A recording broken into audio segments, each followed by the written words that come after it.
Hello and welcome to Silverstone for the first ever rounds of TCR UK. After months and months of planning, we're finally here and history is being made. In a little under 1 hour, we'll have the first ever race winner, and already the competition is hotting up. Yesterday's qualifying session was really a story of changeable weather and drama right up to the dying seconds, and we're hoping for much more of the same as we head into the inaugural race. But what is TCR and how did it come to the UK? Well, yesterday I caught up with TCR UK founder Jonathan Ashman to find out. Well, I think originally it started a long time ago because I've been working with Marcello Lotti, who was the inventor of TCR, for many years. We did the World Touring Car Championship together, where I used to look after all the rules and regulations from the FIA's side. Marcello handled all the commercial side on World Touring Cars. We both finished working on World Touring Cars around the same time, and both of us had in the back of our minds that there needed to be a new type of touring car racing, and Marcello took that idea forward and really came up with the concept of TCR, and we decided to leave the UK to one of the last markets, because I think we're in about nearly 30 markets or something at the moment, because we knew the UK was going to be a very difficult place. Although there's a lot of motorsport in the UK, that makes it extremely competitive. So coming in with anything new was going to be tough. And then when it came to, well, who was going to do the UK, I was fairly obviously the candidate, having been involved for so long. Once I said, no, we get somebody else to do it. And Marcello said, basically, look, it's the UK, it's got to be your baby. And what about the response then from the general public, the motorsport fans out there? Well, that has been remarkably positive from a very early stage. It's obviously very encouraging because they've heard about TCR around the world. As you know, there's well over 600 TCR cars in 3 years. It's taken off worldwide like no other formula has ever done, not even just in touring car racing. Nothing's ever grown like TCR worldwide. And I think a lot of the fans had read about it worldwide, and everybody knew inevitably it would be coming to the UK. So there was a lot of latent interest waiting for it. Interest from the fans. What about interest from drivers? Looking at the grid we've got out there, we've got some really experienced touring car drivers. We've got some drivers that are more club championship based. So it's quite a wide variety. Well, that's the great appeal of TCR, because it's no motorsport is cheap, but TCR is very affordable as a touring car racing, and a lot of the guys here couldn't dream of doing any of the higher levels of touring cars because the cost difference is so enormous. But this is an affordable level for them, so at that stage. But the more professional guys are all looking to say, well, hang on, the future of touring car racing, if I want to get to the top of it in the world, as we've seen, Huff and Shedden and people like this are now going to the world, and James Thompson's going to the world. So even the professional guys in the UK are saying, look, if I want to be in the right place for the future, maybe I need to keep an eye on TCR in the UK. So out there this weekend and for the rest of the season, what should we expect to see on track? Never knowing who the winner's going to be. And that's where we'll leave it. Thank you very much, Jonathan. Now, the commentary voice you're going to be hearing for this season's TCR UK is that of Andy McEwen. And yesterday, before qualifying, I caught up with him to talk about all the drivers, all the cars, and what to expect this coming season. It really is hard to tell. It's one of the things that's making this weekend so exciting. We genuinely don't know who the pace setters are going to be. So far this weekend, the likes of Aidan Moffat, for example, he's set the fastest lap so far this weekend.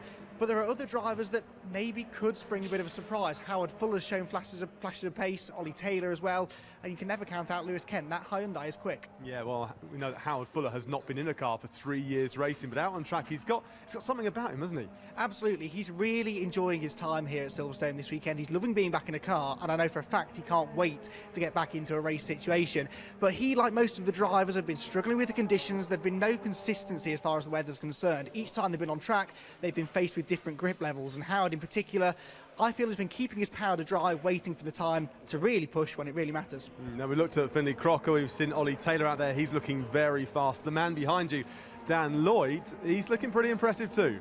If anyone should know how to pedal one of these things, it's Dan. Remember, he carried out the BOP test for the start of the season over in Europe. He knows how this car works, and he's probably got an idea of how the rest of the cars work as well. That might well help his racecraft come race time. Absolutely. We've also got the two backmans to my right-hand side, Jessica and Andreas, and they're pretty used to the rallycross type of racing as well as karting. They say they've got a smooth driving style, but out there, a lot of sideways action. Well, I think most people have suffered with that because of the conditions, but if any drivers are going to be good in those sort of conditions, you'd expect drivers who have come from racing on the loose, their car control skills may well help them. Andreas possibly has the slight edge out of the two, but don't count out Jessica, particularly come the reverse grid race too. Yeah, absolutely. There's so many cars out there that we really have no idea about. The Hyundai i30N of Lewis Kent is looking like a pretty quick car. It's whether Lewis can keep the composure. Yeah, absolutely. He's young, remember, 18 years old, fresh out of Fiesta racing. This is completely new to him, but he doesn't seem phased. He, like all of the other drivers here, really enjoying themselves, and he's got a point to prove. And the great thing about this championship is that he can go out there in a family-run team and go up against a big team like West Coast Racing or Laser Tools Racing. Yeah, we could name all the drivers. We won't get to all of them, but Daryl Wilson's out there as well. We've got Ollie Kangas. He's from Finland. He's arrived for the weekend. We have no idea what's going to happen. It's going to be exciting no matter what.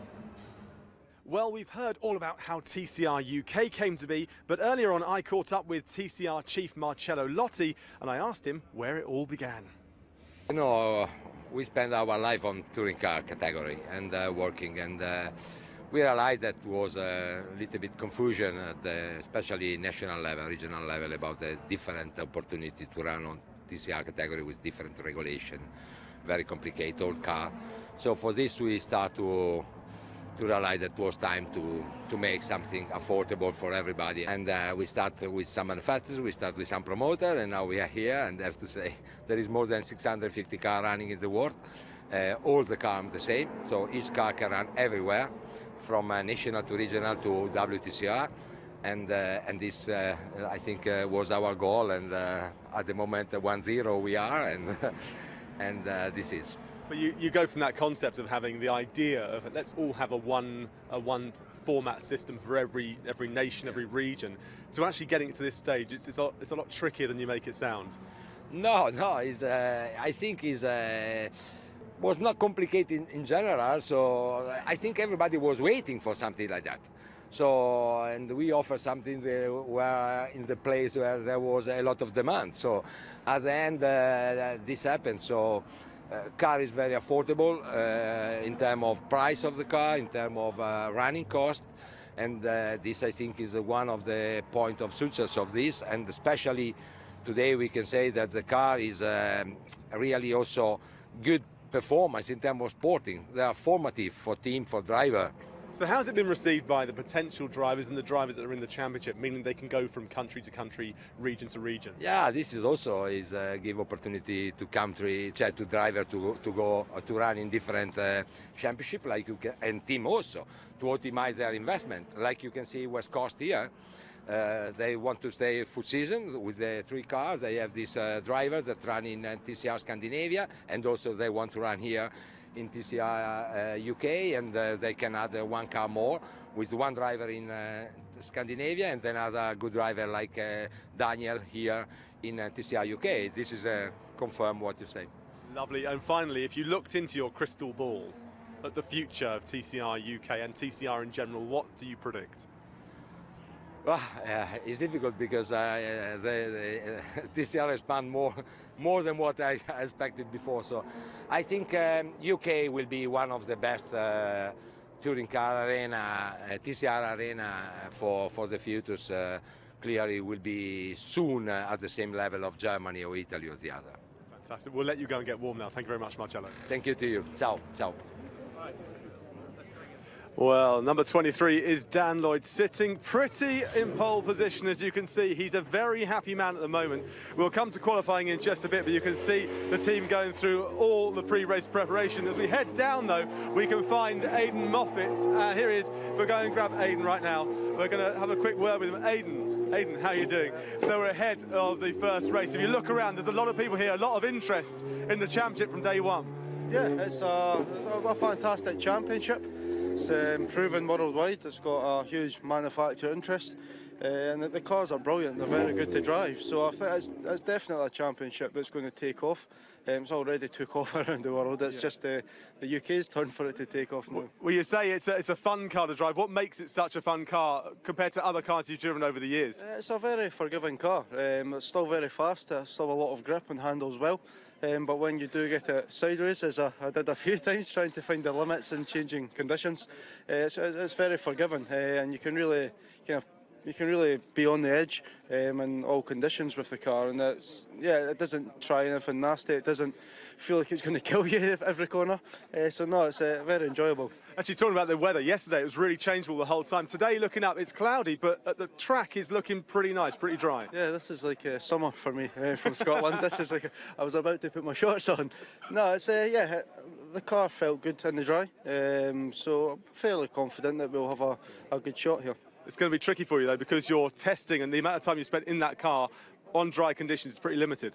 Yeah, I think we've done about 4 laps, so not much at all, but I'm sure we'll be fine. Absolutely. Into the unknown. Good luck, Aidan. Well done. Aidan starting second on the grid. Like I say, we'll come to the qualifying story in just a little bit. As we head down, we might as well grab hold of Howard Fuller as well. Now, Howard was pretty emotional yesterday when he got his third place. Sorry, as we dive through. Howard here, if we could just dive into Howard, sorry. Howard, yesterday you were feeling quite emotional. I'll try and get the mic in. Feeling quite emotional about your third place start. How are you feeling today? The nerves settled? You know, well, I'm feeling absolutely fine at the moment. I mean, TCR have done everything they can up until right now, and it's up to us as drivers to be ambassadors for the championship, to make sure that we're putting on a good show, we're racing cleanly, we're racing fairly, and you know it's up to us now. And it's a close turnaround to race 2. I'm really excited. We've got a lot of people supporting us. I'm so excited. So thank you to you guys and to everyone. I really wouldn't be here if it wasn't for you guys. Well, you talk about the fans. Can you really feel the sense of the people watching back home and the hype around it? Looking here on the grid, it's very, very busy, something that you might not be used to, seeing as you've been out of the seat for 3 years. Well, yeah, absolutely. And I think it's just testament to what we're doing. We've been HKF Racing, that's who we are. And we've got unbelievable support. And it really shows 3 years out of a car, and we've still got such a strong following. And I think with what the championship are providing for sponsors and for drivers like myself, the package works perfectly. I'm so privileged to be here. Thank you. Well done for yesterday, and good luck out there today. Howard starting third on the grid. As I say, we'll give you the full qualifying story as we go along. Let's have a look here. Lewis Kent here, he's currently out of the car. He's starting fourth, but see, Lewis yesterday, well, we thought he was actually going to get pole at one point, and, well, they weren't celebrating in the garage, but a lot changed near the end of qualifying, and it did kind of lead to an unusual story for Lewis. We've got Ollie Taylor to the left-hand side. In fact, let's go and grab Ollie. If we go and see Ollie here, he's another driver who has been very, very, very quick. In fact, let's get out of your way. Sorry, Zach. Very, very quick. And he's had a little bit of mentoring by Josh Files. So, Ollie, how are you feeling? Yeah, confident. A little bit anxious. Want to get the first one. Once these lights go out, I'm sure all will be fine. 30-minute race, anything can happen. Now, your legs are jittering a bit there. Are you feeling the nerves? No, just prepared. Yeah, just prepared. Yeah, it was good. And what has Josh Files said to you on the lead up to this, as your mentor, as somebody helping you out? I think we know what we've got to do. Just let the race unfold. Keep our head clean. See what we can do. Well, there we go. We'll be watching with eagle eyes, I think, and all the action. So let's head a little bit further down the grid as we keep on going. We've got Darrell here in the Astra, the only Astra on the grid, and Darrell sitting here in his beautiful Union flag helmet. Let's just undo this and try and get in. Darrell, if I get out the way of the camera, it would normally help. So, Darrell, how are you doing? At the moment, we're saying that you're the only driver in a Vauxhall, in the Astra. Yeah, I'm the only driver in a Vauxhall. Yeah, we only done 2 sessions yesterday, and that was the first time I was in the car. Qualifying was the second session I've ever been in the car. I did 10 laps. Yeah, I put it on P1 for a bit in the wet, so the car quick in the wet. It started to dry out, and then I fell back. But we done the tyre change too late in the session, so that made me drop down in the order. But yeah, the car feels good. You know what I mean? I know how to drive. Just pulling the two together and being at the front. So, yeah. Well, yeah, you know how to drive exactly, but getting into something that you've not been driving much is a bit of a challenge. Yeah, it's a bit of a challenge, but you know me, I'm always down for a challenge. So watch racing, okay? Oh, good luck with you. Darryl Wilson there, starting a little bit further back on the grid than he wanted to. And we're talking about different manufacturers. There are actually 6 different representative manufacturers here. We've got another Golf to the left-hand side. We have 2 Swedish drivers on the grid, brother and sister, the Backmans. We've got Jessica and we've got Andreas as well. We'll try and grab one of those at one stage. We've got another foreigner, as we can say, another international driver here. We've got Ollie Kangas. And in fact, we might be able to get hold of Ollie now. He's out of the car. Let's see if we can dive in and grab him. First time we've really caught up with Ollie. Hey, hello, Ollie. How are you doing? Good. I'm excited. Excited. There's a lot of people around here. The interest in TCR UK has it's been phenomenal, hasn't it? Yeah, this is interesting, but yesterday's qualifying is not good for me. Well, you had a tricky time because you didn't arrive until very late on Friday evening. So your time in the car has been limited. Yeah, only 1 hour, almost. 1 hour, and here you are about to go around on the first ever TCR UK race. So what do you think you can do out there?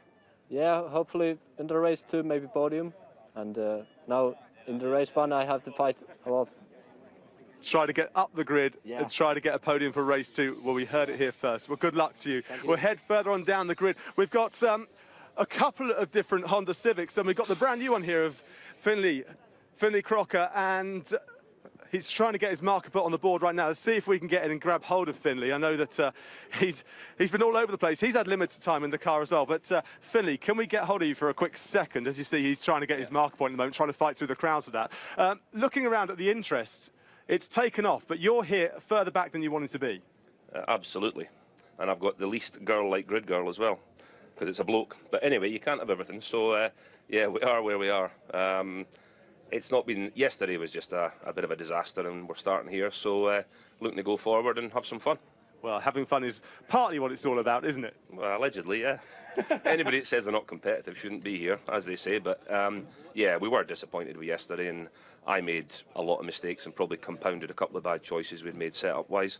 So, yeah, we've got it all to do. So, well, good luck to that. Nobody to blame but ourselves, but there you go. Well, there you go. He's a very big man to not blame himself. He was saying that he was trying to blame himself earlier on. He's saying it's all his fault, but there's more to it than that. Now, yesterday we had an incredible qualifying session with drama up to the last second, and here's a quick look at what happened.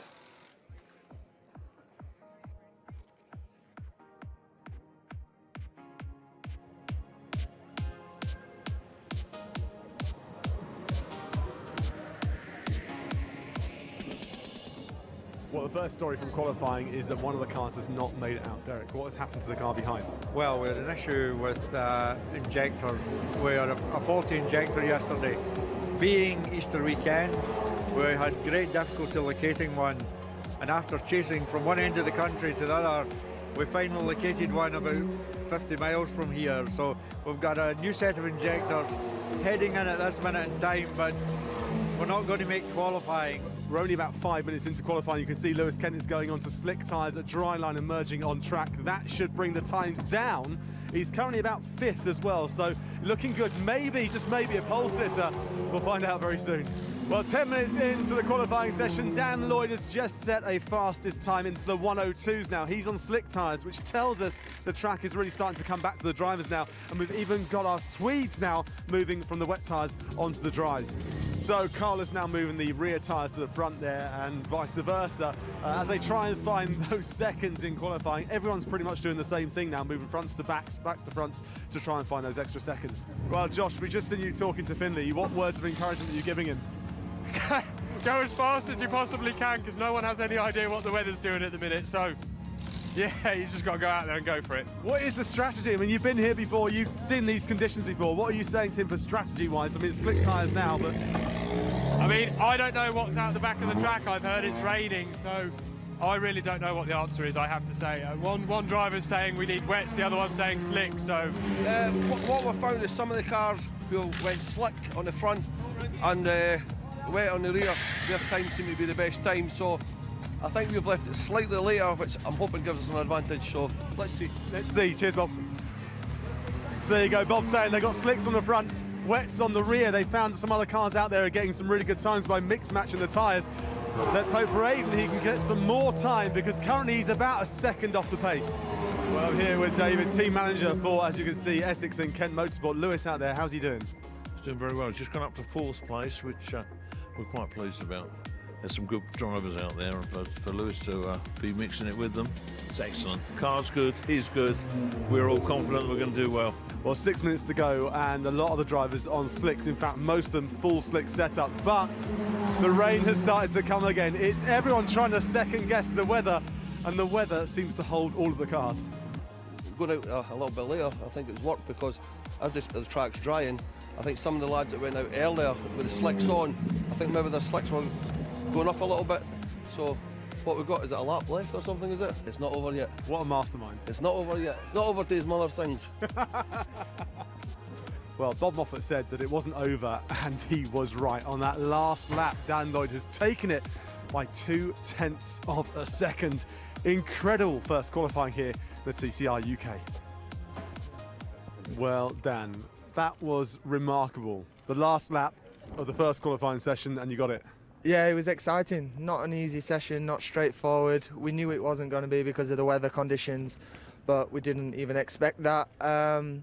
We took a gamble earlier on to go on slicks on the front and wets on the back.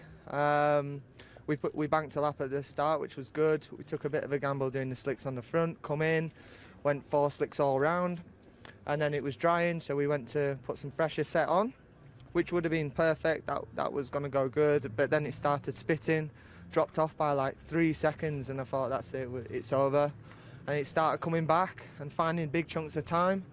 Said to my engineer how long's left, and he said, you got another 2 laps. And I thought, and so I really set myself up to make sure the last lap counted. It was a good lap, and the guys waited the full lap to tell me I was pole, so we were just waiting for the cars to come through. So yeah, over the moon. I'm glad it did the job. It wasn't just a good lap, it was a great lap. You just got pole. It's exciting, you know. Any pole is awesome, but in conditions like that, you know, you need to make it count. On the last lap, when it's the driest, you need to push it. So yeah, it gives you a good satisfaction when you know you've done it. Do we dare ask you about tomorrow? I mean, tomorrow, the first ever TCR UK race. You're starting from the front. Surely you're going to win it. I don't know. We'll see. You know, never underestimate anyone. You don't know what the conditions are going to be like, but the aim is to win it, and I'm sure the car will be good enough, and see how we get on. But yeah, that's the aim. That is the aim. Dan Lloyd, congratulations, the first ever pole sitter, TCR UK. Thank you.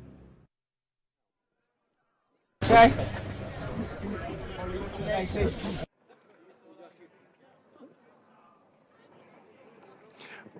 Well, we are on the grid, as you can see. It's now clearing, everybody leaving the grid. The nerves around this place, everyone is on edge. We can tell that history really is being made. It's not often you start a championship at the very, very beginning, but in around half an hour's time from now, we are going to have the first ever race winner in TCR UK. And I can tell you, every single one of those drivers out there want to be on the top step and have their name in the history books. It's pretty phenomenal. We've got a lot of the organisers still around here as well, getting their last-minute photos, their last-minute selfies, as you can see Jen just there. This is kind of part of her brainchild. She's the reason it's all here. She's been working very, very hard. She refuses to talk on the microphone, but we'll give her that one. And you can see a last few moments going on here. We've spoken to Josh Files over the last few days. He's been mentoring Ollie Taylor and Finley Crocker, and he has been giving them as much information as he can and trying to get them as focused as he possibly can. There's no doubt that Ollie Taylor is a very fast driver, but will he be there at the very end? We just don't know. Eyes at the front here, Dan Lloyd looking as focused as we'd expect, but I do know for sure that Aidan Moffat just there, he's also got his eyes firmly on the prize, and he's the sort of driver out there that you would not write off. So we are ready to run away. The noise is going here on the track. We've got to clear. So right now, off to our commentator. Over to you, Andy McEwen. Thank you very much, Bryn. This is very exciting, isn't it? The start of a new adventure in touring car racing in the UK. TCR UK, it's been a long time coming. It's finally here. And not one of us can predict what is going to happen over the course of the next 30 minutes or so. A 30-minute race, 2 30-minute races today for TCR UK. That's a fairly lengthy race for touring car racing. It's a short, sharp circuit, though. This will be fun. Confirmation of your grid then. Dan Lloyd and Aidan Moffat on the front row of the grid, separated by only 0.2, but hard to read too much into that due to the fact the conditions were so changeable yesterday in qualifying. Howard Fuller very emotional after he qualified on the inside of row 2, and he's got Lewis Kent alongside him, who until about 30 seconds from the end of the session it looked like would be on pole position himself.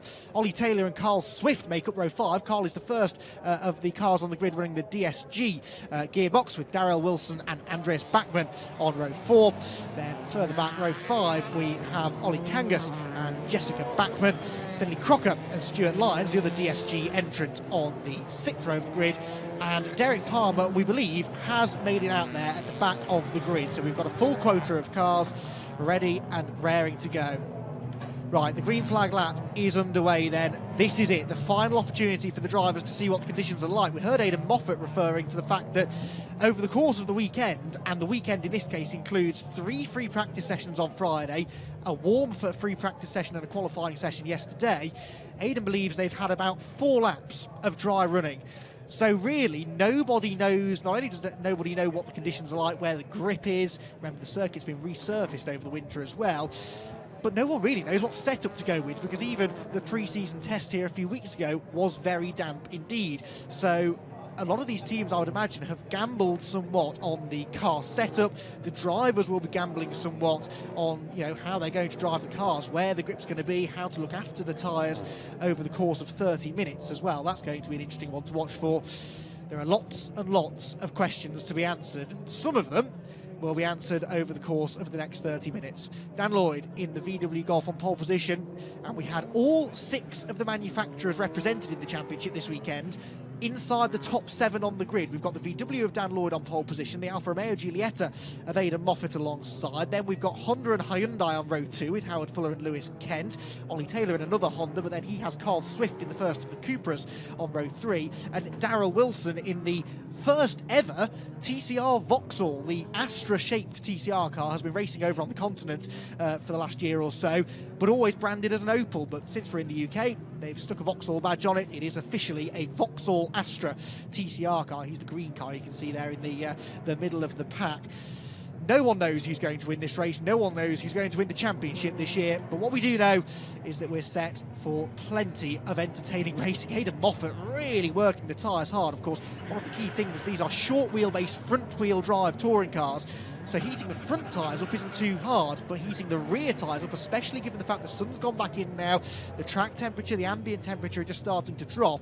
Rear tyre temperature is key, and Brooklands Corner at the end of the Wellington Straight for the first few laps is always tricky in a front-wheel drive car. It's the only left-hander on the circuit, and that right rear tyre takes a long time to warm up.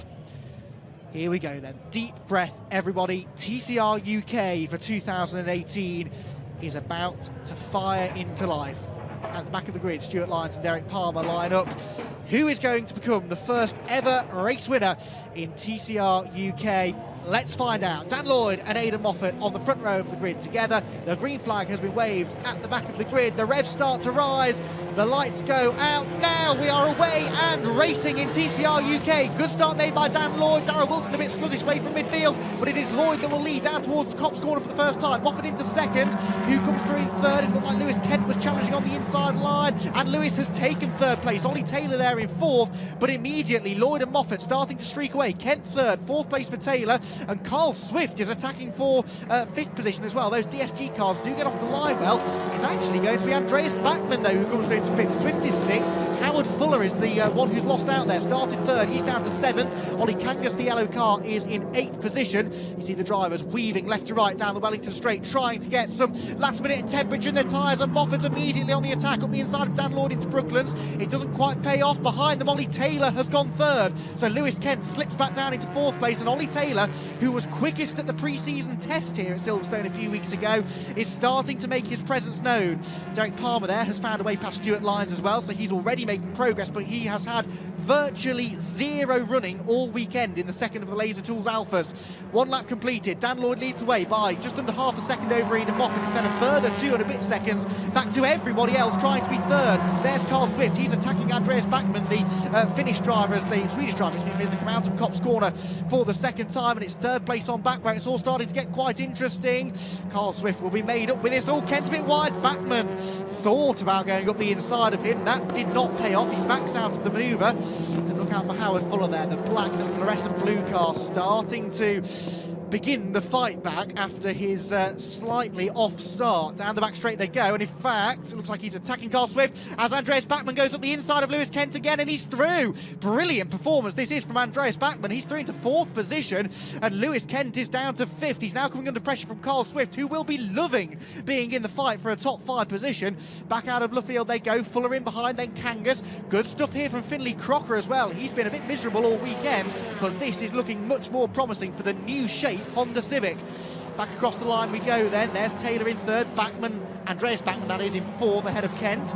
There's Ollie Kangas, who, although he hasn't had quite as much track time this weekend as everyone else, he was here a few weeks ago competing with that team in the Silverstone 24-hour race. Of course, that's a TCR race now as well, and so he is familiar with parts of the circuit at least. Plenty of curve taken there by Lewis Kent as they come out through Beckett's corner for the 3rd time of asking. Aidan Moffat has set the fastest lap of the race, incidentally, but he was only a few hundredths quicker than Dan Lloyd on the previous lap, so there's nothing to choose between these two. Lloyd a bit deep on the brakes into Brooklands, gathers it all together. Dan Lloyd carried out all of the balance of performance tests over in Spain pre-season for TCR before he was confirmed to be racing in this series, so he's driven an awful lot of these cars and knows how they work. Replay of the start here, you can see Finlay Crocker further back getting a really good start in the white, red and black Honda, but at the front Dan Lloyd got a textbook getaway. Howard Fuller didn't appear to get too bad a start, but then maybe just got hung out to dry through Copse Corner, and that's why he started to lose a bit of ground. He's fighting back though now. Fuller into 6th, in behind the Hyundai of Lewis Kent. That's the orange and white number 38 car just in front of him, with Ollie Kangas not far behind either. Daniel Lloyd, meanwhile, has set a new fastest lap of the race, so he's just pulled just over half a second now over Aidan Moffat at the front of the field. Carl Swift, I noticed, though, has dropped down the order, and this is why. Wow, that was close. Oh, what a shame. Carl Swift, I just said, was doing so well, and that's that cold right rear tyre I warned you about. He just lost it under braking into Brooklands and was lucky not to collect Lewis Kent on his way around. So Carl Swift now becomes one to watch for. He's fallen, he's about 1.7 seconds actually behind the other DSG gearboxed car. A DSG gearbox essentially is a flappy paddle gearbox, so you have a paddle on the right to switch up gear, a paddle on the left to switch down gears, whereas the rest of the cars are using a sequential gear shifter. Now the DSG gearbox is a bit heavier, not quite as quick, but there is a class of their own, and whoever wins that championship at the end of the year gets a free upgrade to the sequential box, and it's Stuart Lyons and Carl Swift who are going head to head in that title battle. So we're joining now Lewis Kent. This is the battle for 5th place. Lewis Kent ahead of Howard Fuller, ahead of very late on the brakes Ollie Kangas, and Finlay Crocker also involved in this. So this is essentially the whole second half of the field, a little bit more really, and they're all getting very close together indeed. The slipstream here really coming into play to keep the field nice and close together. Kent defending, Fuller dives to the inside. What a move from Howard Fuller. Can he stop the car on the brakes? Yes, he can. Kent runs a bit wide as well, but Howard Fuller goes through into 5th position. That was pure confidence on the brakes. You would not believe this is Howard Fuller's first competitive race in 3 years, and that was the move of a veteran. Fantastic stuff from Howard, and he moves himself into the top 5.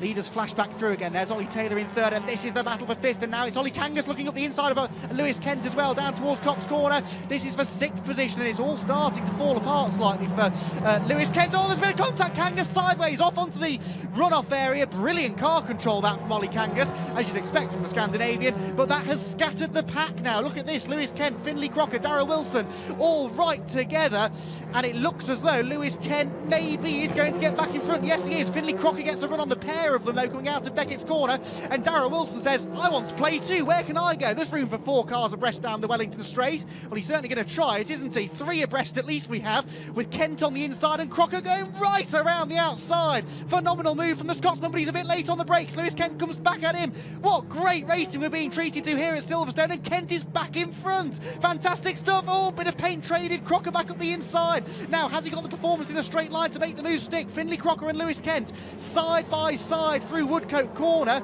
This is all playing beautifully into the hands of Howard Fuller, who's cleared off from a 6-car battle that's raging for 6th place on back, and it's Finlay Crocker who gets into 6th. Kent and Darrell Wilson now side by side for 7th, and also joining in is Jessica Bachmann, sister of Andreas Bachmann, running in 4th place, and Derek Palmer in the 2nd of the Alfa Romeos. Oh, Darrell Wilson! Contact with Lewis Kent, and Darrell Wilson is off into the gravel trap. What a shame. That was such close racing, and you sensed eventually maybe there was going to be a bit of contact. Replay immediately of what happened. They're side by side, they're braking on a turn, and it's really difficult to run side by side through that braking zone. And I think Darrell moved left, Lewis moved right, and unfortunately it's the Vauxhall Astra that finds its way into the gravel trap. Drama indeed, and there's a bit more pushing and shoving now. That's Jessica Bachmann getting stuck into the back of Lewis Kent's Hyundai. We've got Derek Palmer also in this group, as Jessica looks to have got a good run out of Luffield there. She was attacking as they went down across the start-finish line, and whether she made that move still, we'll find out. Yes, she has, and Derek Palmer coming up the inside as well. So Lewis Kent's race really has not panned out the way I think we expected it to. This has been a bit of a shame for Lewis. That bit of contact may well have unsettled him as well. He's fighting back though up the inside, isn't he, of the Alfa Romeo, and he's looking on the brakes, but there are yellow flags at Beckett, so no overtaking allowed, because of course they are busy extracting Darrell Wilson's car from the gravel trap. Just a quick note as well to say, well, we're back with the leaders here. Daniel Lloyd has this 1.4 second lead over Aidan Moffat, but the fastest man on the track is the 4th place man, Andreas Bachmann, and he is almost with Oliver Taylor now. So there's a nice little battle for 3rd place about to develop, and in fact Andreas has set the fastest lap of the race, so he is really starting to close in now on the Honda Civic in front of him. There's his sister Jessica, but here is the fight for 3rd, and the gap stays about the same that time around. Oliver Taylor to Andreas Bachmann, officially 6.5 tenths. But Bachmann, this has been a bit of a revelation really, because in the wet conditions, neither of the Bachmanns really were featuring particularly towards the sharp end of the timing sheet. But these two cars being run by West Coast Racing, an extremely experienced touring car and particularly TCR team, and they know what they're doing. They know how to set a car up. They are also the team looking after Dan Lloyd this weekend as well. So West Coast Racing with 3 cars out on the track, they can share data, they can share information between themselves, of course. I don't think it's any coincidence that it's that team that possibly has got to grips with the car on the track this weekend the quickest. Jessica Bachmann then making her way down in towards Brooklands. She's in behind Ollie Kangas in the yellow Cupra, and just behind her the second of the Laser Tools Racing Alfa Romeos. There's the other one, Aidan Moffat, who just took a 1/10 of a second or so out of Dan Lloyd that time, so the gap is back down at the front of the field. 3rd place for Taylor, 4th Bachmann. There's Howard Fuller running in 5th. Finley Crocker, of course, now up into 6th position, and then this the battle for 7th. So this is Ollie Kangas from Jessica Bachmann. And Jessica, like her brother Andreas, has come out of a karting and then rallycross background and is preparing to compete in several rounds of the Scandinavian TCR Championship this year as well. But we would very much like to see the pair of them pack, because they're both providing us with lots and lots of entertainment. Jessica Bachmann getting stuck in here in the midfield, and Andreas going after a podium finish potentially. Back down the Wellington straight they go, and is Jessica close enough to have a dive up the inside? She's thinking about it, but Kangas is late enough on the brakes to put her off having a go of that move. And they make their way through the corner in the same order. Would you believe? Oh, Jessica very late on the brakes then into Luffield, nearly clattered into the back of the Cupra, but they managed to keep it clean. Would you believe we're already a 1/3 of the way through the race, so 20 minutes still to go. The race is flying by rapidly. Because of the quality of the racing we've seen further back, well, all through the field really. At the front of the field, Aidan Moffat sets a personal best lap, but it's not as quick as Dan Lloyd is going. So the top 2 trading lap times at the moment, the gap sort of hovering around the 1 second, 1.2 second marker. They're 3.3 seconds ahead of Oliver Taylor, who in turn has only 7/10 of a second in hand over Andreas Bachmann. Back out of Beckett's we go. There is Jessica Bachmann. There is her teammate Daniel Lloyd. Dan Lloyd leading the way as he makes his way out onto the pit straight. Meanwhile, here is the Kangas, Bachmann and Derek Palmer battle. I'm quite impressed here with Derek Palmer, running in 9th position, bearing in mind he did not turn a wheel all day yesterday. He had some running on Friday morning in the official pre-season test, but then it was Friday afternoon when they had this mystery misfire, and they were looking into what it might be. They tried everything. They couldn't get to the bottom of what it was, and finally on Saturday morning they figured out what it was. It was a fuel injector issue, but then they had to try and source replacement fuel injectors, which meant he didn't run at all yesterday, and so as a result, this is all a big learning experience for Derek Palmer, former VTCC racer of course, as well as multiple other categories, and I'm very impressed here that he's running inside the top 10. Just a quick mention on Carl Swift as well, who I was talking about earlier on. He has now caught Lewis Kent. So Lewis Kent has slipped all the way back to 11th position, and Carl Swift, after his spin early on, has caught him. So that's a nice little battle that we'll keep an eye on as well, as Carl tries to work his way back up the order. He's also actually with Stuart Lyons, so the top two DSG runners are separated by only a second on track, and there's one car between them, and that's just towards the back end of the top 10. Ollie Kangas a bit wide there through Luffield. Jessica Beckman thinks about the inside through Woodcote, which is easily flat in these conditions, but there's nothing to choose performance-wise between the Cupra and the Golf. They make their way down in towards Copse Corner. Ollie Kangas is using the sequential gearbox, unlike the other two Cupras in the race, which are DSG. So 1.8 seconds the margin between Lloyd and Moffat, then Taylor, Andreas Bachmann, Howard Fuller and Finlay Crocker next in line. And Finlay Crocker is catching Howard Fuller, so 5th place is getting a bit closer as well, although there are a couple of seconds between them at the moment. Dan Lloyd cocks a right rear wheel as he turns his way through Luffield Corner, back out onto the Silverstone pit straight as we approach half race distance. Jessica Bachmann still can't prise the door open. She's asking all the right questions of Ollie Kangas here, but so far Ollie has all of the correct answers, doesn't he? He's covering where he needs to, but not defending overly, and so as a result he's not losing his momentum, and Jessica hasn't been able to force a mistake out of him either. So such a young pair of drivers, neither of them cracking under the pressure so far. Back down towards Copse Corner, Jessica just peeks to the inside, not so much to try and actually make a move, just to try and distract Ollie really. That little flash of blue in his wing mirrors might just have been enough to make him maybe miss a braking point, miss an apex, and maybe open the opportunity for Jessica to have a go at getting through. It didn't work though, and so it is still the yellow Cupra ahead of the blue Golf. Lloyd back through. There's Aidan Moffat. The gap's now grown to 2.4 seconds between the two of them. So Lloyd does appear to have the pace through the middle portion of the race. In fact, there are several. The cars immediately behind Moffat are now lapping quicker than him by nearly a second a lap. Oliver Taylor took 9/10 out of Aidan Moffat last time. You can see Ollie Taylor in 3rd place. He's getting larger and larger in the wing mirrors for Aidan Moffat. So Taylor for 2nd is not beyond the realms of possibility. He was 2/10 quicker again that lap. So Oliver Taylor in that 3rd place, quickest at the pre-season test here a few weeks ago, in mixed conditions to say the least, and he's starting to translate some of that testing pace into race pace now today in this first round of the championship.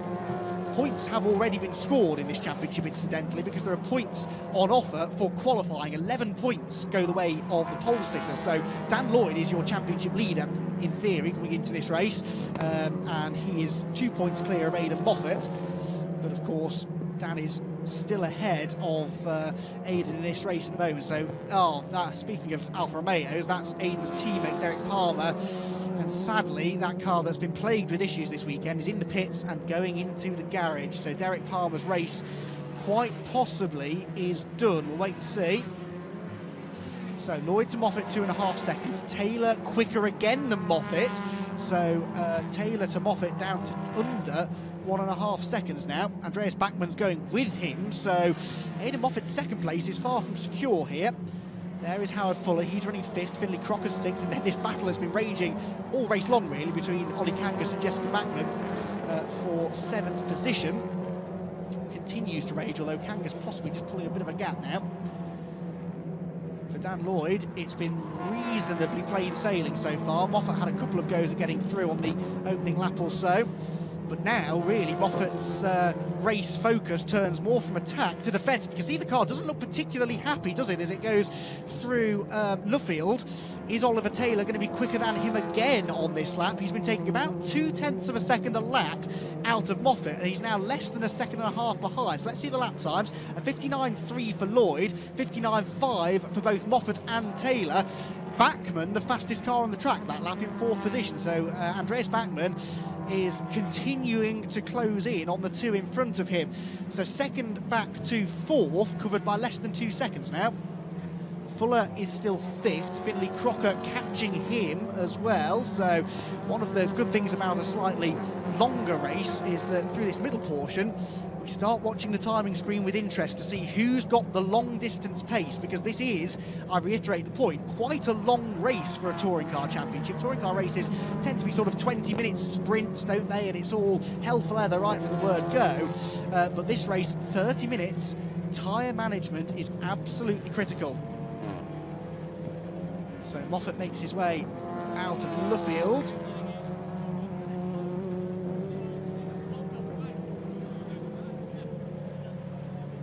So there goes Jessica Backman. She's making her way through Luffield. There's Aidan Moffat. The gap comes down fractionally, but down in the pit lane, the action continues for Derek Palmer. Bryn is there with some news.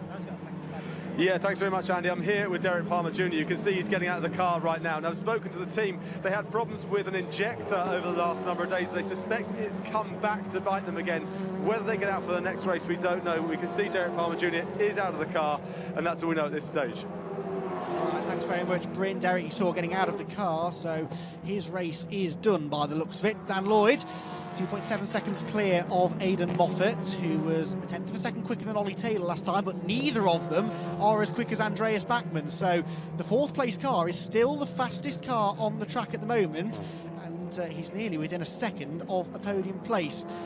This, meanwhile, is Finley Crocker, and he has almost caught Howard Fuller. Again, taking 1 to 2 tenths of a second out of Howard every lap is Finley. Now, Finley is racing the latest specification Honda. This is the new Shape Civic, and he hasn't particularly rated his chances, particularly performance-wise, car performance-wise, at least this weekend, but he really has come on strong. He was doing a rain dance last night. He felt that the only chance he would have to be right up at the front would be if we had a wet race. Well, it's bone dry out there, and he's closing in on a top 5. So as he heads out of Copse Corner, I believe we can head back down to the pit lane where Bryn possibly is caught up with Derek Palmer. Yeah, thanks again, Andy. I've got Derek Palmer Jr. here, as you say, and now it hasn't gone to plan. Is it the injector again? I'm not sure at this moment. Just the engine, no change, and then we obviously lost power, so just stopped it as quickly as I could. Wasn't getting any warnings on the warning in the dash in the car, so need to figure out what's going on. It's been a tricky weekend for you so far, not what you hoped for when you came in on Friday. Yeah, this side of the garage has been struggling, but Aidan's carrying the torch, and he seems to be doing it quite well, so we were having a good race up to that point. The pace was good. Because we hadn't qualified or done any running in the last 2 days, I was bedding brakes and new tyres, so it took a while for everything to come on, and just as it began to really switch on and the brakes were there, then we had the problem with the engine. So yeah, it's the way it goes sometimes. It certainly is. Well, hopefully we'll see you back out for race 2, but for now, thanks very much. Derek Palmer Jr.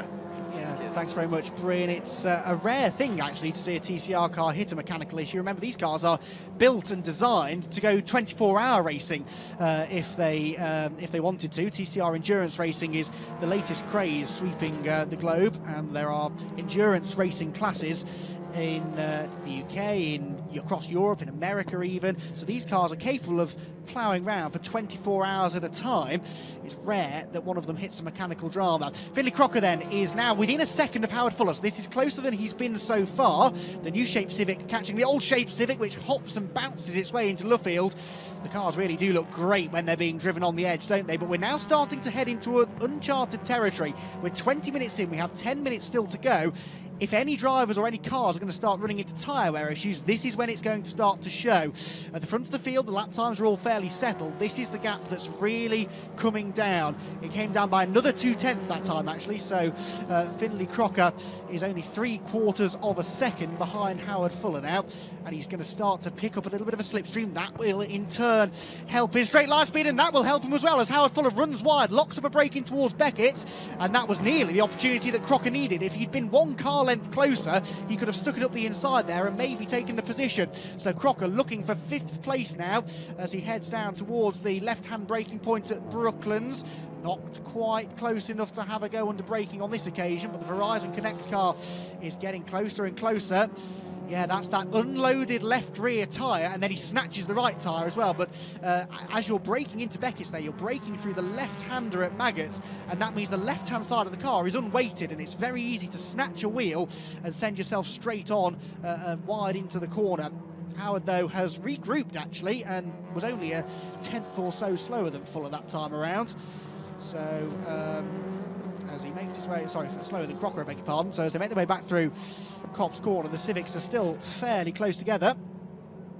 Dan Lloyd, meanwhile, has now extended his lead to over 3 seconds over Aidan Moffat. Aidan, in turn, is now matching Ollie Taylor. Andreas Bachmann in fourth is still a little bit quicker than the pair of them, but he's almost got that gap down to 1 second. Not quite, though. But I still maintain that Andreas Bachmann has been one of the most impressive performances in this race so far. Back across the start-finish line, just over 8 minutes to go for Dan Lloyd. There goes Lloyd. There's Moffat in the background. Ollie Taylor is a tenth slower than him this time, in fact, and in danger of falling into the clutches of Andreas Bachmann in fourth. And it's quite a big gap back to Fuller and Crocker because of their battling that's been going on. There they are, and look how close Finlay Crocker is now. The gap was 0.6 of a second. It's now 0.2 of a second. He is right with Howard Fuller, and down in towards Beckett's. That could be a chance to attack. Crocker gets a bit sideways through Copse, though. That won't help his momentum over the crest down into the braking zone, and so he'll have to rely on maybe another mistake from Howard under braking. Does it come? No, it doesn't appear it does. He snatches the right rear brake, but that time it doesn't send him straight on into the corner. Personal best lap time that time around for Finlay Crocker, actually. That was the quickest he'd been all race. Holly Kangas is still 7th, Jess Bachmann still 8th, Stuart Lyons is still 9th, and 4 seconds ahead of Carl Swift. So the DSG Trophy cars are 9th and 10th on the road, but there's a bit of separation between the two of them in Carl Swift's favour. In Stuart Lyons' favour. Lloyd back through Copse Corner, and that VW Golf really does look good. It looks planted, it looks settled. When you compare that to the way that Moffat's car has been handling on occasions, you can see why Lloyd has been able to build this 3-second lead. It's still the closest battle then inside the top half of the field, as Howard Fuller has now got just under half a second between himself and Finlay Crocker. But one mistake and Crocker will be there. Finlay is one of those drivers. We were talking to him yesterday, and he said qualifying isn't necessarily his thing, but racing. He loves racing. He said if he could turn up on Sunday morning, no qualifying at all, just get straight into a race situation, he would really, really enjoy that. And he's showing that now, isn't he? His racecraft is coming to the fore, and he's closer than he's ever been underneath the bridge. He looks to the inside line. Is he late enough on the brakes? Howard Fuller covers him off, snatches a break though. Does Howard make the corner? Yes, he does. But that was the first real attempt from Finlay to try to find a way past that wasn't due to an error from Howard. Anyway, back across the right-hand rumble strips through Luffield. And Finlay Crocker, that Honda really does look good as well, doesn't it? All of the cars look good. They've all been beautifully prepared by the teams, be they fully fledged professional outfits like West Coast Racing, or the slightly smaller outfits, the Essex and Kent Motorsport outfit, for example, of Lewis Kent. All of the cars are produced equally professionally, and the teams being run equally professionally, and that's the great thing about TCR. 5-second time penalty for Carl Swift. So Carl Swift, who I mentioned was fighting back after that early spin, has been given a 5-second time penalty for exceeding the track limits. Now he's in 10th place. That 5-second penalty at the moment would demote him to 11th behind Lewis Kent, but that may well change before the end of the race.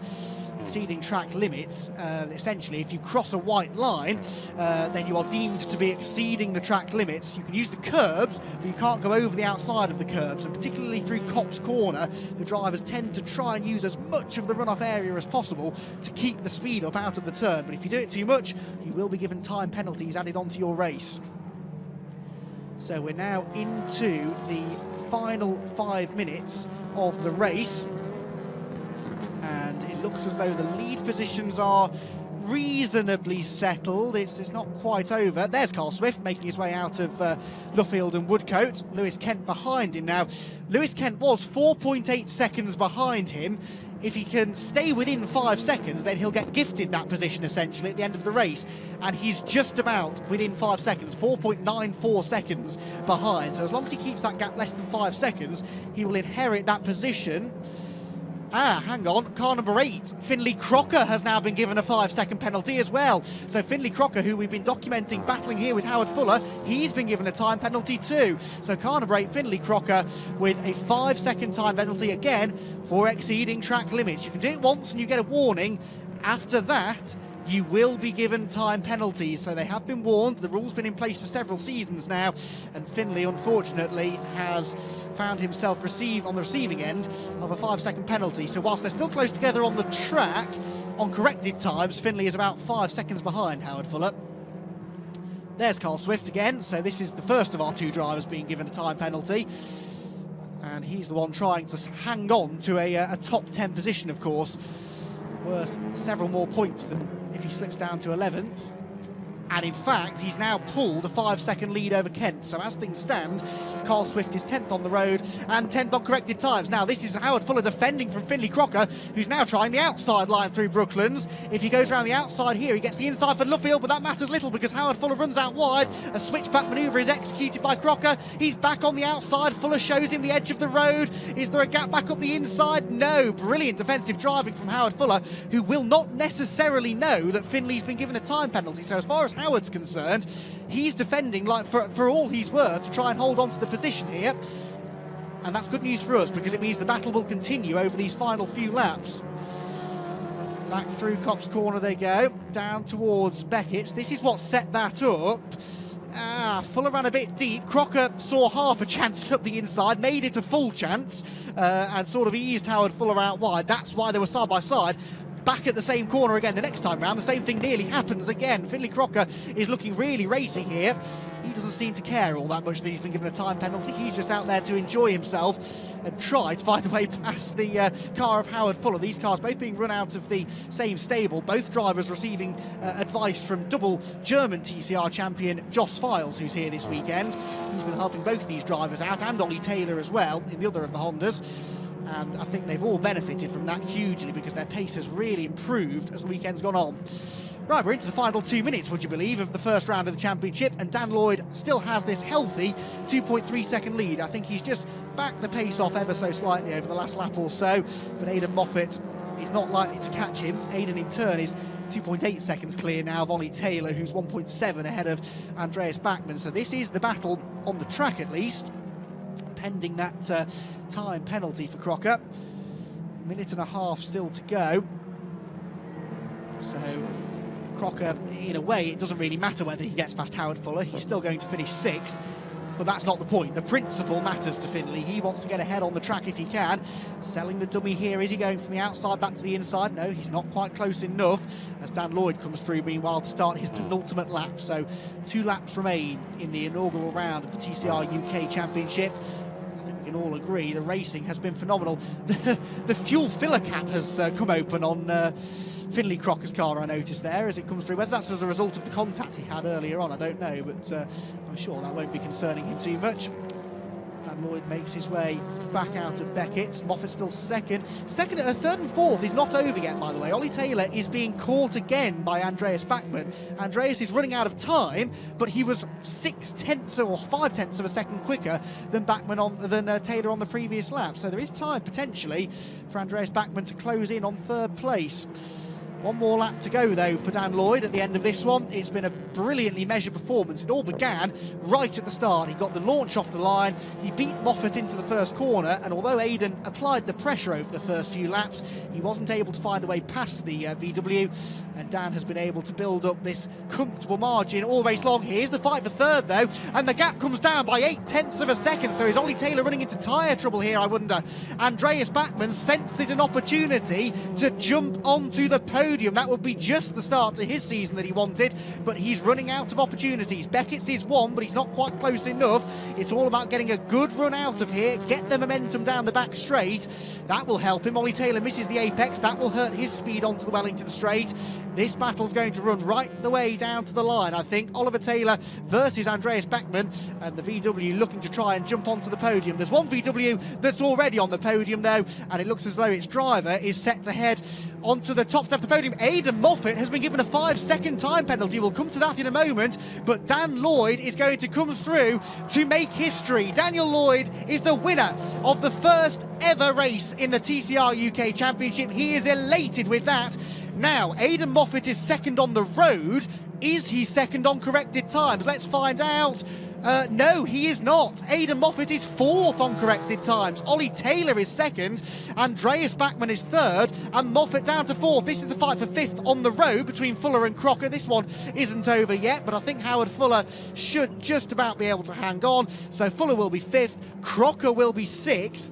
But again, remember, he has a 5-second penalty as well. Has he managed to stay 5 seconds ahead of Ollie Kangas? Yes, he has. So Kangas is 7th, Jessica Bachmann is 8th, Stuart Lyons will be 9th, and it looks as though Carl Swift will hang on to 10th. Well, drama right down to the end. I didn't see what the reason for the 5-second penalty for Moffat was. We can assume probably track limits, but that has a big effect on his result from 2nd down to 4th position for Aidan Moffat. So Dan Lloyd wins, but that man there, he may not even know yet, but when he finds out, he will not be particularly pleased.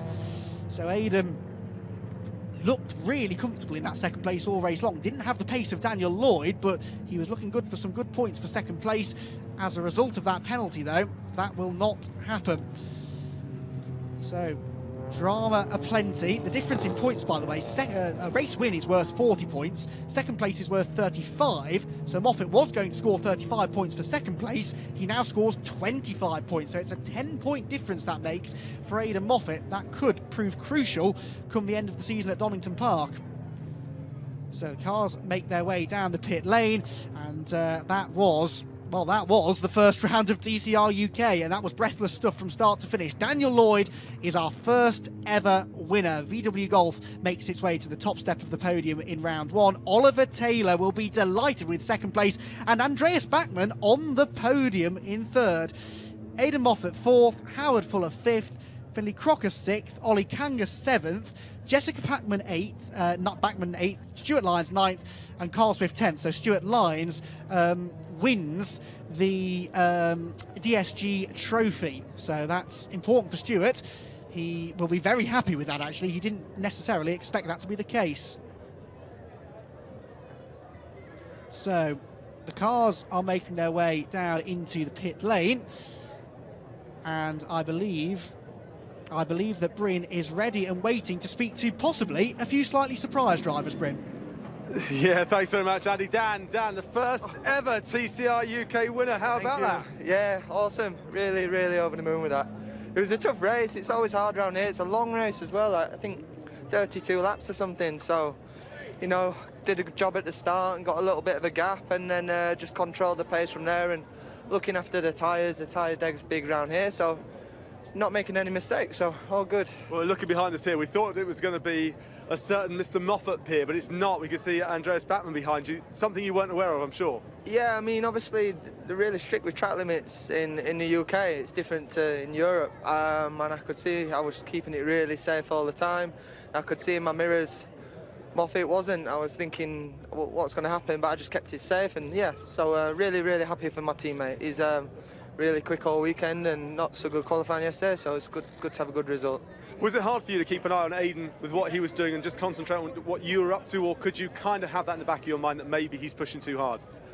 You're always looking in your mirrors, you know, maintaining a gap, looking after the tyres, but at the same time when I'm keeping it safe and he's going off, I'm thinking, oh, maybe I should start pushing, but you got to be careful. You can't get trapped into doing something someone else is doing. So has it sunk in any way, shape or form that you've just made history? Yeah, no, it's awesome. It's over the moon. You know, it was a last-minute deal to do this. At the minute, we're only doing this round, but we're working really hard to get out for the full season. West Coast Racing have done an awesome job. It's the first weekend I've been with this team, and couldn't fault them for any way whatsoever, so really happy. Well done, Dan, well done. Join the podium. Now let's go over here and find Andreas. Andreas, hello, Andreas. Now that was unusual because we didn't expect to see you here in second place, but here you are. Yeah, it was. I finished fourth, but apparently the driver in front of me he got a penalty, so it was great. Yeah, well done, well done. Join the podium there, but well done to you as well. Now let's run over, sorry, third place there for Andreas Bachmann, I should have said. And let me run over here and find Ollie Taylor, second place for you. That was remarkable. I just said to Andreas he finished second. My brain's all over the place, but that was to do with a lot of track limit issues. You, pretty safe, fifth to second. Yeah, pleased with that, and didn't actually know we got second until the in lap. I thought third, first race on the podium, we'll take those points. That was great. But yeah, as we was cooling down, heard that Aiden's got the track limits, I believe, track limits penalty. I kept my eye on the board though. I didn't see many 16s, but yeah, we'll take that. Now, I saw you rush straight over to Josh Files, who's been helping you the whole time, giving you advice. What did he say to you? Perfect job. Yeah, that was good. Yeah, there was a lot of unknowns for that race, and I think that went really to plan. Happy with the car. Tyre life was always going to be a little bit of an unknown, so I was pleased with that. How we managed to make that last. Yeah, good, clean racing. It was fun. Well, you better go to the podium and then do it all again in just a bit. Not long to go. Yeah, thanks very much. Well done there to Ollie Taylor. We'll leave it right now up to the podium, but for me here with the drivers, it's back over to Andy. Thank you very much, Bryn. Well, what a start to the 2018 TCR UK Championship. I think that showed everyone just what this championship is all about. Great racing throughout and some great stories to follow up on. Don't forget race 2 later on as well will feature a reversed grid based upon the second fastest qualifying times, but we'll tell you more about that in the build up to that race. But reverse grid tin top races are always exciting. So the drivers will now be making their way up towards the podium, and it's not the podium that many people would have predicted, I don't think, before the start of the race. Here's highlights of what happened, if you can remember any of this, because there was so much going on earlier on. Dan Lloyd got the lead and led throughout, but that was about the only simple thing about the race. Andreas Beckmann was the real star of the show earlier on, carving his way through from 8th on the grid. A lucky moment there for Lewis Kent as he narrowly avoided the rotating Carl Swift, who went straight off onto the runoff area. Howard Fuller was looking racy early on as well, making progress up the order, whilst Lewis Kent's race started to fade away. Near contact with Ollie Kangas didn't help Lewis, and then contact with Darrell Wilson tipped the Vauxhall driver into the gravel and into retirement. Jessica Bachmann was also getting stuck into the fun, with Derek Palmer Jr. not far behind her until Derek ran into mechanical dramas. Towards the end of the race, all the talk was about Finlay Crocker versus Howard Fuller. The battle was raging fully right to the flag, despite the fact that Finlay was given a late 5-second time penalty for track limits. Dan Lloyd it was, though, that came across a victor in round number 1 of the TCR UK Championship. The West Coast Racing team getting 2 cars on the podium. Not a bad start to their season. Okay, go. You go.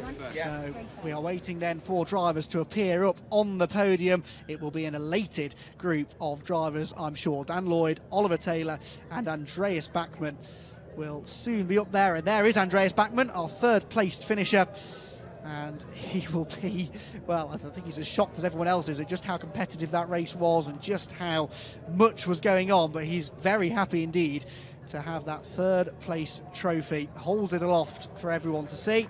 Next in will be Oliver Taylor, who makes his way through, or will do very shortly, for finishing in 2nd position. There is Oliver. And as Bryn alluded to, he made good progress from 5th on the grid to finish in 2nd position. He will be looking to try and do similar in race 2 later on. But the man that everybody will be talking about, the history maker here at Silverstone, the first ever winner of the TCR UK Championship race, is Dan Lloyd. And Dan Lloyd punches the air with delight. I think he's quite pleased with that. Handshakes all round with Andreas and with Ollie. He gets the winner's cap, he gets the winner's trophy, and he gets that lovely, lovely 40 points. Maximum points so far, of course, for Dan, because he scored the 11 points for qualifying on pole position, 40 points for a race victory, and with Aidan Moffat finishing down in 4th, that gives him quite a handy early championship lead. So the celebrations going on atop the podium. Dan Lloyd standing up on the top step of the podium with all 3 of them, and I believe they will have a champagne moment in a moment or so. One down for me as well, guys. One down for me. Waiting for, there is Dan Lloyd. Brilliant stuff from all 3 of them. And if that's the podium for race 1, well, who dares to try and predict the podium for race 2? We've been saying all along that no one really knew who the pace setters were going to be. No one really knew who was going to be up there. But that is exactly what we were hoping to see. Brilliant start to the season for TCR UK. Race 2 later on will be equally as exciting.